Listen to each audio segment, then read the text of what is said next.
छात्र मैं आज आपको तृतीय भाषा हिंदी 10वीं कक्षा पहला पद्य मातृभूमि को बताने वाला हूँ, जिसके कवि है भगवती चरण वर्मा। भगवती चरण वर्मा 1903 से लेकर 1981। भगवती चरण वर्मा का जन्म 30 अगस्त 1903 को उन्नाव जिले उत्तर प्रदेश के शफीपुर गांव में हुआ था। भगवती चरण वर्मा का जन्म क्या है? 30 अगस्त 1903 को जो है उत्तर प्रदेश के एक ज़िला है, उसका नाम उन्नाव है। वहाँ के एक गांव का नाम है शफीपुर, वहाँ पर जो है उनका जन्म होता है। उन्होंने इलाहाबाद से BA LLB की डिग्री प्राप्त की या हासिल की। उन्होंने विचार और नवजीवन नामक पत्रिकाओं का संपादन भी किया था। पत्रिकाओं का मतलब होता है न्यूज़पेपर्स, संपादन का मतलब होता है एडिटर। आकाशवाणी या रेडियो के कई केंद्रों में भी सेवा की है या काम की है। उनके चित्रलेख उपन्यास पर 2 बार फिल्म निर्माण हुआ है। उनका दूसरा उपन्यास भूले बिसरे चित्र साहित्य अकादमी से पुरस्कृत है। आपके उपन्यास है खिलौने पतन, 3 शर्ष, टेढ़े मेढ़े रास्ते, युवराज चुंडा। उनके कहानी संग्रह है मेरी कहानियाँ, मोर्चाबंदी तथा संपूर्ण कहानियाँ। भगवती चरण वर्मा जी के कविता संग्रह है मेरी कविताएं, सविनय और एक नाराज कविता। उनके नाटक है मेरे नाटक, वसीहत। इसके अलावा भी उन्होंने बहुत सारी कृतियों की रचना की है। 5 अक्टूबर 1981 को वर्मा जी का देहांत या मृत्यु हुई। कविता का आशय।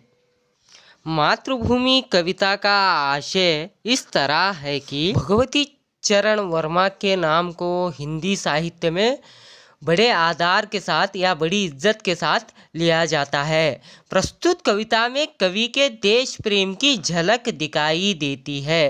वे मातृभूमि को प्रणाम करते हुए या मातृभूमि के सामने झुकते हुए उसमें विद्यमान या छिपे हुए अपार ज़्यादा वन संपदा, खनिज संपत्ति का वर्णन करते हुए भारत के महान विभूतियों का स्मरण करते हैं। इस कविता से भारत का महानता या श्रेष्ठता का परिचय प्राप्त होता है। कविता का उद्देश्य। इस कविता के द्वारा कवि मातृभूमि की विशेषता या खूबियों का परिचय देते हुए छात्रों के मन में देश प्रेम का या देशभक्ति का भाव जगाना चाहते हैं। पद्य इस तरह से है कि मातृभू शत शत बार प्रणाम, अमरों की जननी तुमको शत शत बार प्रणाम। मातृभू शत शत बार प्रणाम, तेरे उर में शहीद गांधी, बुद्ध और राम। मातृभू शत शत बार प्रणाम। मातृ का मतलब होता है माँ, भू का मतलब होता है धरती, शत का मतलब होता है 100 बार, अमर का मतलब होता है मरकर भी दूसरों की सोच विचार दूसरों को याद रहने वालों को अमर कहते हैं। उर का मतलब होता है सीना। कविता का विवरण इस तरह से है कि मातृभू शत शत बार प्रणाम, जो जन्म देने वाली धरती जो है तेरे को मैं 100 बार जो है प्रणाम करता हूँ या तेरे आगे मैं झुकता हूँ। अमरों की जननी तुमको शत शत बार प्रणाम। अमर यानी मरकर भी जो जिंदा है, जननी का मतलब जन्म देने वाले, जो मरकर जिंदा है कि जैसे महात्मा गांधी जी, अंबेडकर, बसवेश्वर, इस तरह के लोगों के बारे में यहाँ पर कवि भगवती चरण वर्मा जी कहते हैं अमरों की जननी तुमको जो है 100 बार जो है प्रणाम करता हूँ।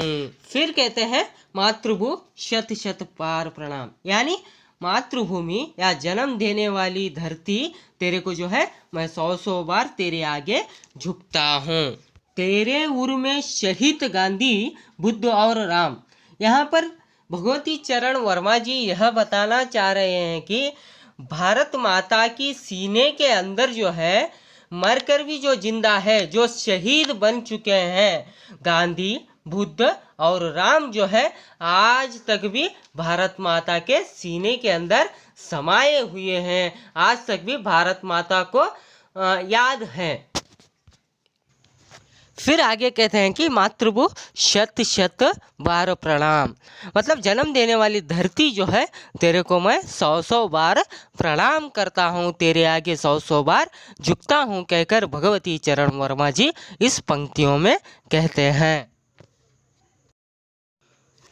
उसकी दूसरी पंक्तियाँ इस तरह से हैं कि हरे भरे हैं खेत सुहाने फल फूलों से, युक्त वन उपवन तेरे अंदर भरा हुआ है, खनिजों का कितना व्यापक धन, मुक्त हस्त तो बांट रही है, सुख संपत्ति धन धाम, मातृभू शत शत बार प्रणाम। इस पंक्तियों के कट शब्द इस तरह से हैं कि हरे भरे का मतलब होता है कि हरे रंग से भरे हुए हैं। खेत सुहाने का मतलब ये होता है कि खेती जो है बहुत अच्छी लग रही है।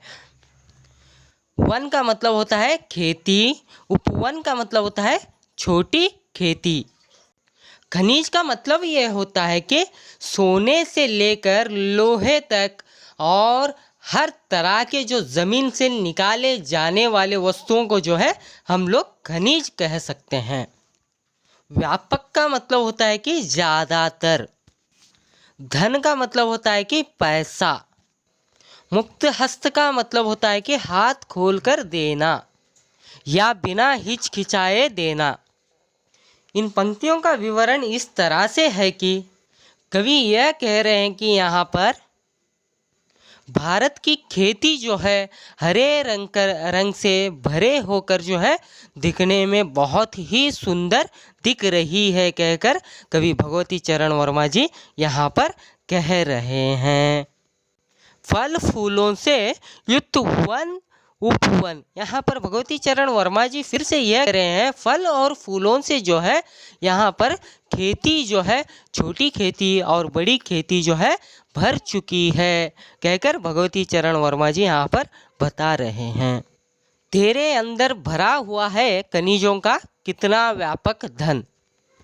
यहाँ पर भगवती चरण वर्मा जी यह कहना चाह रहे हैं कि भारत माता के धरती के अंदर बहुत सारा जो है खनिज यानी सोने, जवाहरात, हीरे, हर तरह की चीज़ें जो है बहुत ही ज़्यादा जो है हम लोग पा सकते हैं, कहकर यहाँ पर भगवती चरण वर्मा जी बता रहे हैं। आगे कवि कहते हैं कि मुक्त हस्त तो बांट रही है, सुख संपत्ति धन धाम। यहाँ पर भगवती चरण वर्मा जी यह कह रहे हैं कि भारत माता जो है हाथ खोलकर जो है बांट रही है सुख को और संपत्ति को और जो है धन को, पैसे को, धाम को, यानी जो है घर को जो है यहाँ पर बांट रही हैं, कह रहे हैं। आखिर में फिर एक बार मातृभू शत शत बार प्रणाम कहते हैं। आगे फिर से कवि इस तरह से कहते हैं कि एक हाथ में न्याय पताका, ज्ञान दीप दूसरे हाथ में, जग का रूप बदल दे हे माँ, कोटि कोटि हम आज साथ में, गूंज उठे जय हिंद के नाद से, सकल नगर और ग्राम, मातृभू शत शत बार प्रणाम। कठिन शब्द इस तरह से हैं कि न्याय का मतलब होता है कि जस्टिस, पताका का मतलब होता है कि झंडा या फ्लैग भी कह सकते हैं, ज्ञान का मतलब होता है कि नॉलेज, गूंज का मतलब होता है कि एक होना, नगर का मतलब होता है कि शहर, ग्राम का मतलब होता है कि गांव या विलेज भी कह सकते हैं हम लोग। इस पंक्तियों का विवरण इस तरह से है कि भगवती चरण वर्मा जी कहते हैं कि एक हाथ में न्याय पताका, ज्ञान दीप है दूसरे हाथ में, भगवती चरण वर्मा जी यह कहते हैं कि भारत माता के एक हाथ में जो है न्याय पताका या जीत का जो है झंडा है या जस्टिस का जो है झंडा है कहते हैं, और जो है दूसरे हाथ में जो है ज्ञान का दीप या नॉलेज का जो है चिराग है या दीप है कहकर यहाँ पर भगवती चरण वर्मा जी बताते हैं। जग का रूप बदल दे हे माँ, कोटि कोटि हम आज साथ में।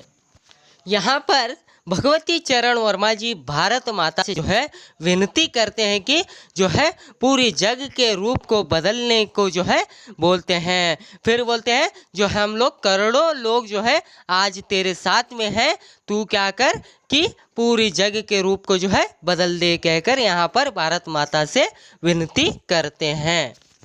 गूंज उठे जय हिंद के नाद से सकल नगर और ग्राम। कवि भगवती चरण यह कहते हैं कि हर गांव और जो है शहर में जो है जय हिंद की आवाज़ ही सुनाई दे, और वही आवाज़ जो है हर गांव और शहर में जो है गूंज उठे। फिर आखिर में मातृभू शत शत बार प्रणाम। आखिर में कवि माँ के जैसी धरती तेरे को जो है मैं 100 बार जो है प्रणाम करता हूँ या तेरे आगे झुकता हूँ कहकर यहाँ पर कवि भगवती चरण वर्मा जी बता रहे हैं।